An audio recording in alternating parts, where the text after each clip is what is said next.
For 4 years in the 1990s, this border between Bosnia and Croatia was a war zone, scene of some of the bitterest fighting in Europe since World War II. They still work every day to clear the minefields laid by both sides.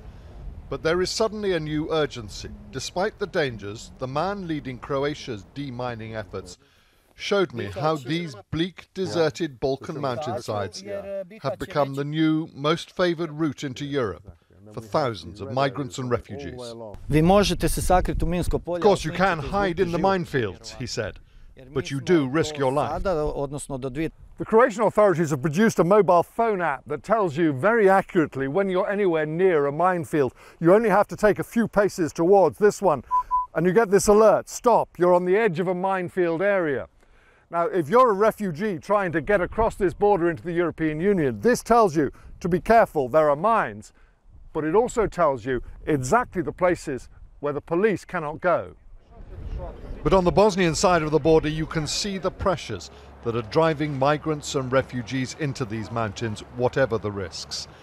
Tens of thousands, mostly young men, who have moved northwards through countries unwilling to host them, until here, in one of the poorest in Europe, they can go no further.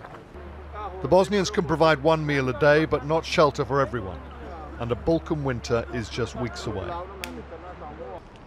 Hamid and his friend Ashmat, both fleeing the war in Afghanistan, have already taken that risk half a dozen times, picked up by Croatian police each time and sent back to Bosnia. Unwilling to show their faces, they say they'll keep trying despite the mines. Why are you trying to cross in this area where there are mines? Because we don't have another choice. We want to go. What did you think when you saw that there were mines there?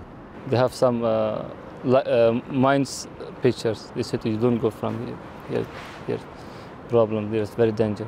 We are very afraid. The Bosnian police, chronically understaffed, do their best to patrol their side of the border, not least to try to turn migrants back before they stumble into the most dangerous areas. How dangerous is it for people to try and walk? It's very dangerous because we have information that migrants did not recognize signs for the minefields. It is very, very dangerous for them. Thousands are still camped on the Bosnian border waiting for any chance to cross. No one knows for sure whether some have died in the mountains. They are too remote and too heavily mined to be properly searched. But desperate migrants in deadly minefields do make for a very dangerous combination. James Mates, News at 10 on the Bosnian-Croatian border.